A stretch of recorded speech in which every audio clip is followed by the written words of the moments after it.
Graça e paz, irmãos. Para a nossa meditação hoje, nós vamos abrir em Isaías, capítulo 26. Enquanto você está aí abrindo a sua Bíblia em Isaías no capítulo 26, eu aqui na minha frente tenho um quadro, uma figura que mostra um mar revolto, uma tempestade que cai.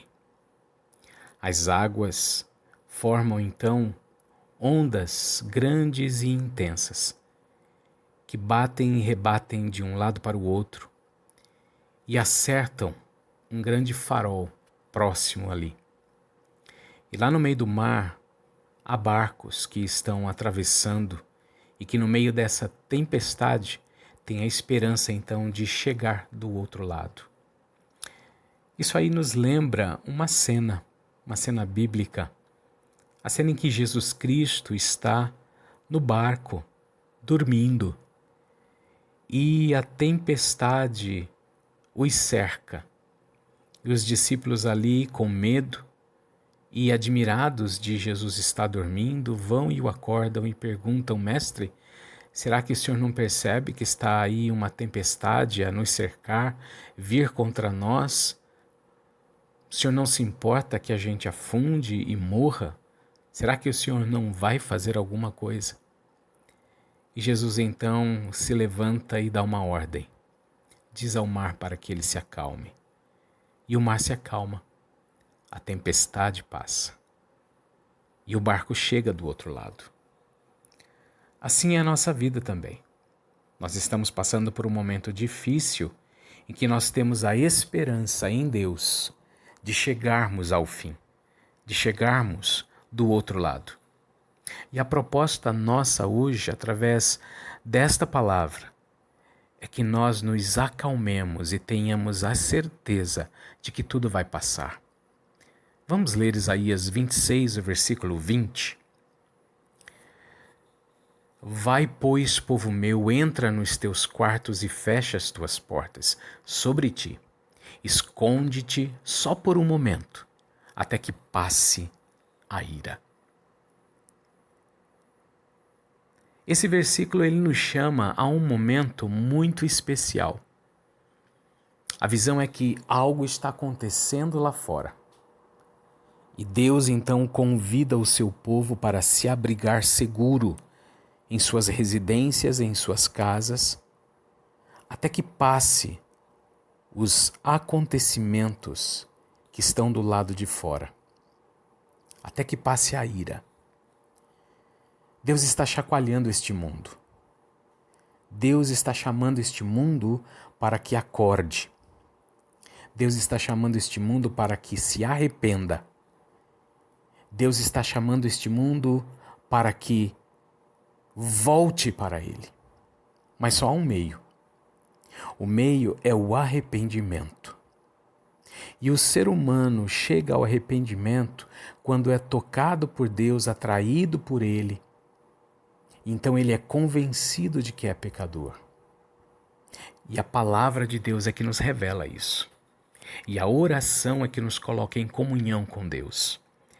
A oração é uma forma de buscarmos ao Senhor e também de colocarmos diante dele a nossa humilhação e de nos arrependermos.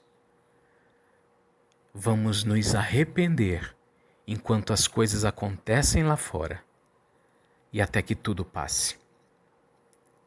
E quando a gente olha para essa cena, essa realidade e esse versículo, isso nos faz lembrar um pensamento de Martinho Lutero, uma frase de Martinho Lutero. Lutero certa vez disse: muitas vezes fui levado à oração pela irresistível convicção de que este era o único lugar para onde podia ir. Há momentos em que o único lugar seguro para onde podemos ir é o momento de busca pelo Senhor. É aquele momento de entrar em nosso quarto, fechar a porta e buscar a Deus e orar. É disso que Martinho Lutero está falando. E é exatamente sobre isso que que o versículo 20 aqui do capítulo 26 está falando para nós. É hora de nos recolhermos e compreendermos que Deus está nos levando a crescer espiritualmente. Deus está preocupado com a nossa vida espiritual. Deus está preocupado com a nossa espiritualidade. Nesses dias de pandemia, Deus está com toda certeza nos moldando e nos concedendo firmeza na fé. Os dias são difíceis e as notícias nos causam pavor.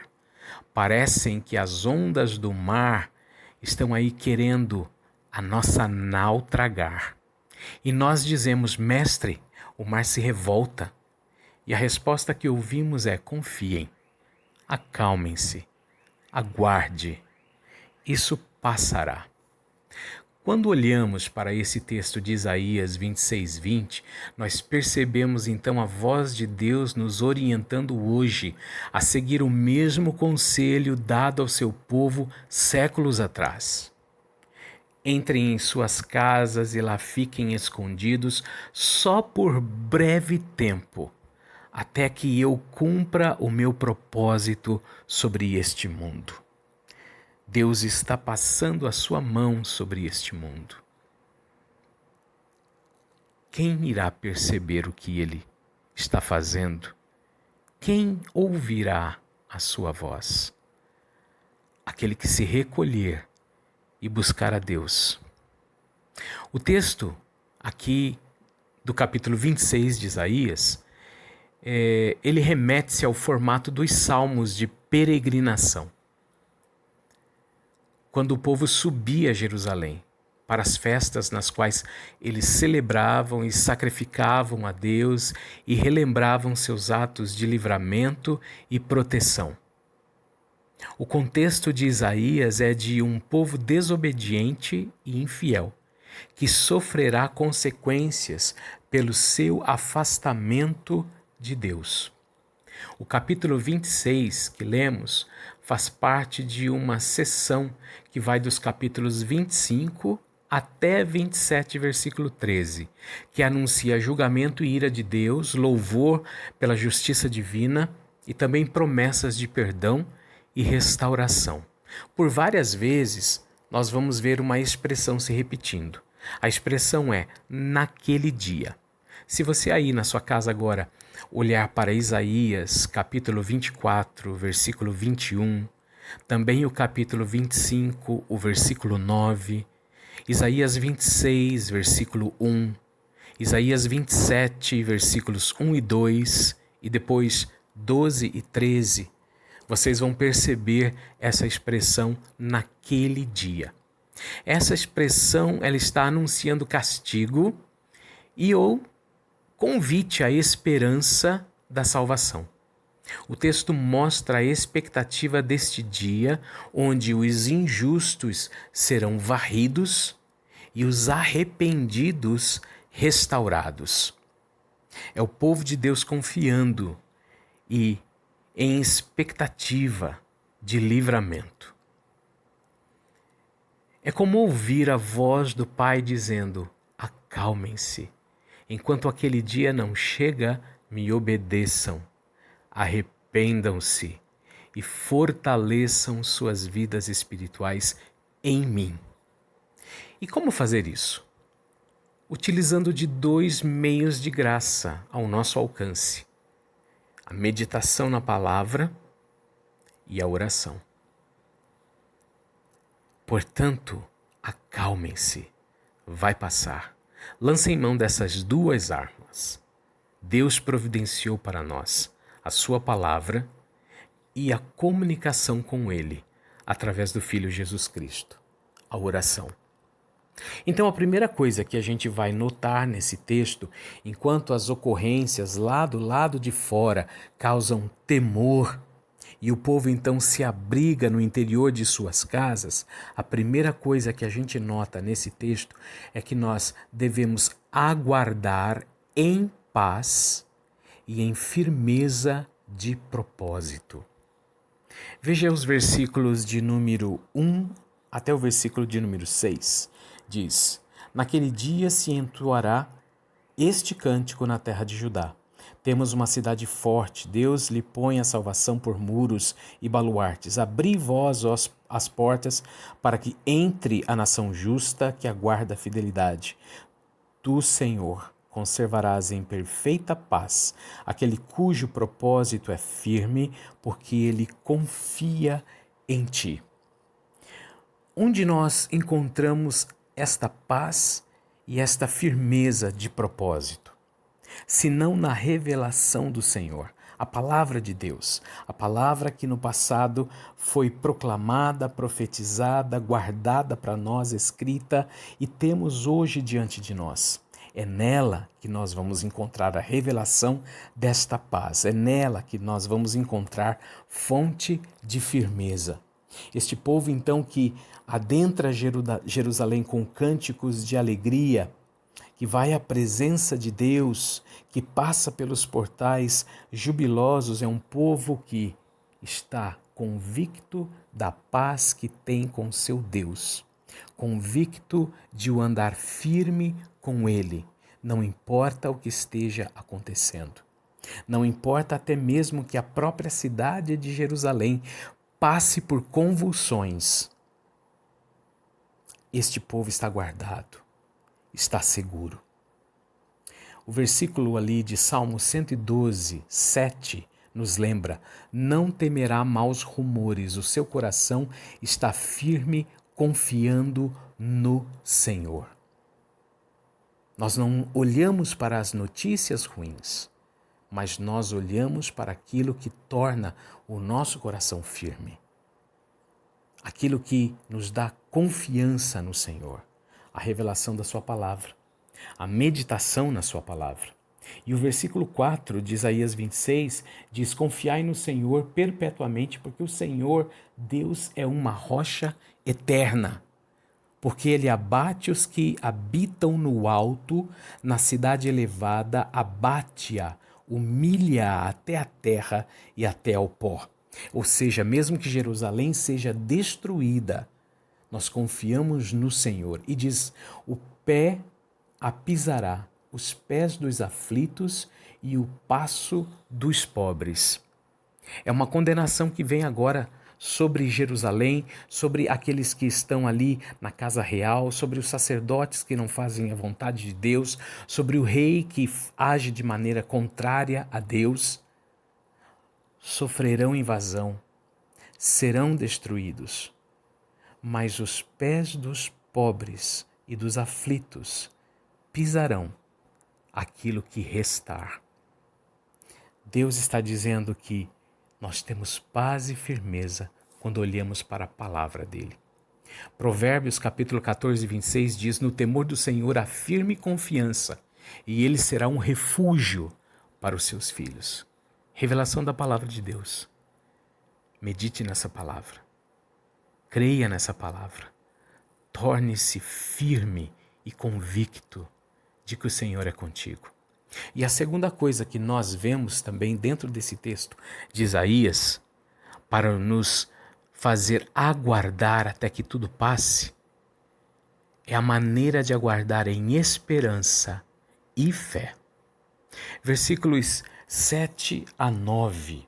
Dê uma olhada no capítulo 26, versículos 7 a 9.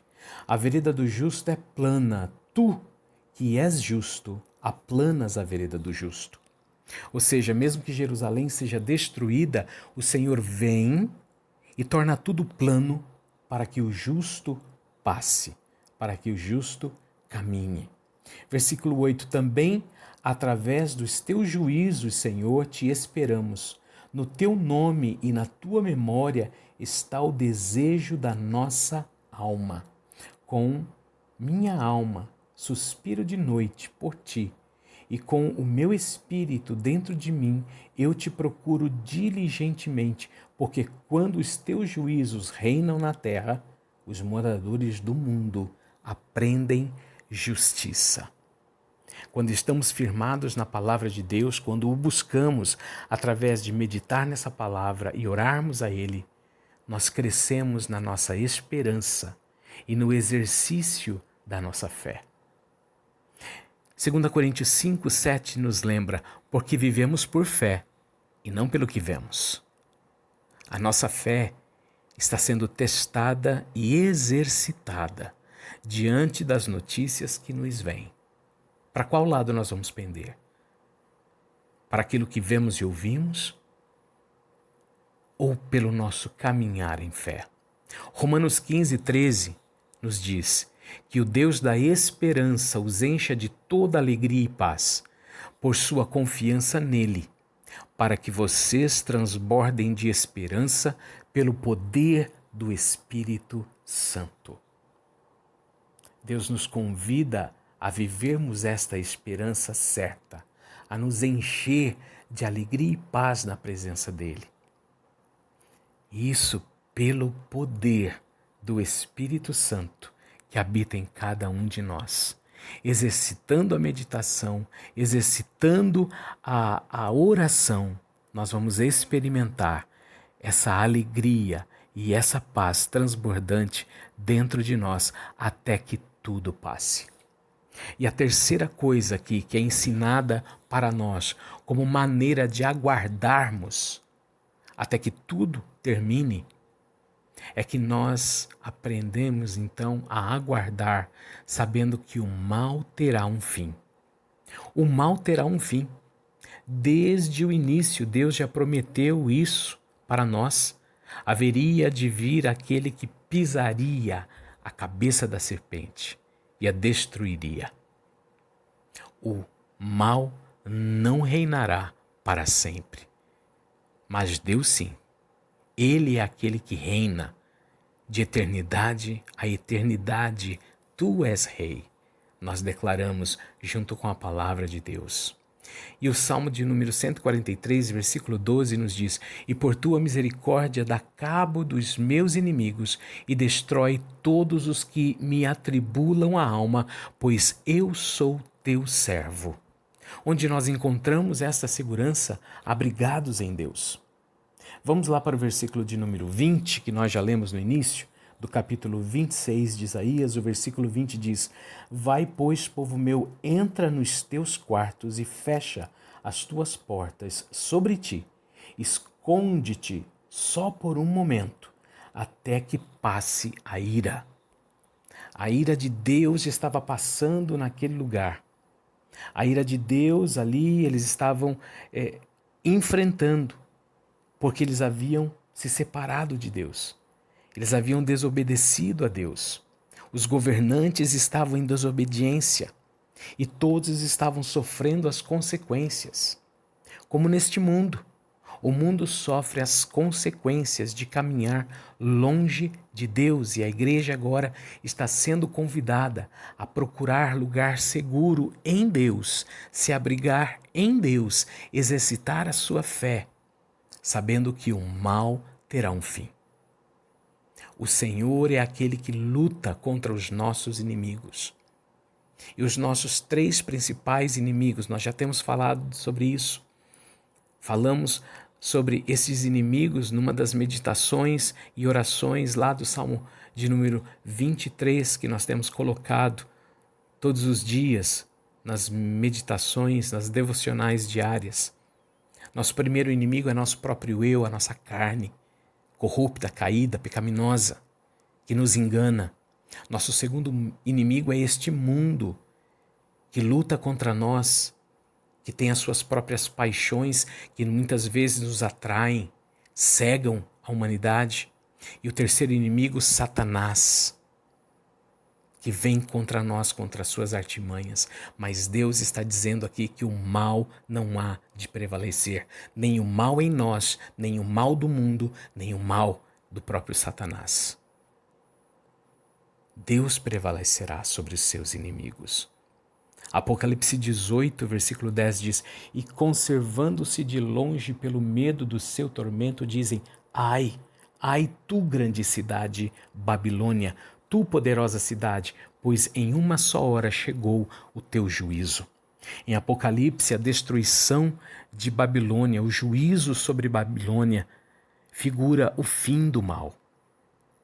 E o mal acabará. Concluímos que os salvos por Deus estão sempre seguros, mesmo em meio às tempestades e dificuldades deste mundo. Assim como o povo padeceu no passado por invasões estrangeiras, guerras e escravidão por vezes, Deus sempre os trouxe de volta. Mesmo que por dura disciplina e arrependimento, por breve tempo sofreram as consequências de se afastarem de Deus. E a aplicação e o desafio para nós hoje, na realidade desta doença que assola o mundo, com consequências duras na saúde, na economia, na política, restrições que estamos sofrendo, é que devemos ser sábios em remir o tempo e aproveitar este momento para crescer no Senhor, fazendo uso da palavra e da oração. É daí que retiraremos forças para termos calma e paciência e vencer. Pois o nosso Redentor vive e em breve se levantará sobre esta terra. Graças te damos, Senhor, pela tua palavra. Graças te damos, ó Pai, pelo teu cuidado. Graças te damos porque em ti podemos achar lugar certo para crescermos no conhecimento da tua palavra, no relacionamento contigo através da oração.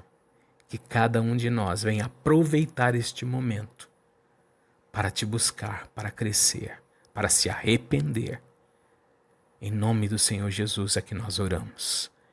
E que o Deus poderoso, Criador nosso, o nosso Pai, e Jesus Cristo, o Filho Redentor, e o Espírito Santo, Consolador nosso, nos abençoe, hoje, amanhã e em todos os nossos dias, até a consumação dos séculos. Em nome do Senhor Jesus. Amém.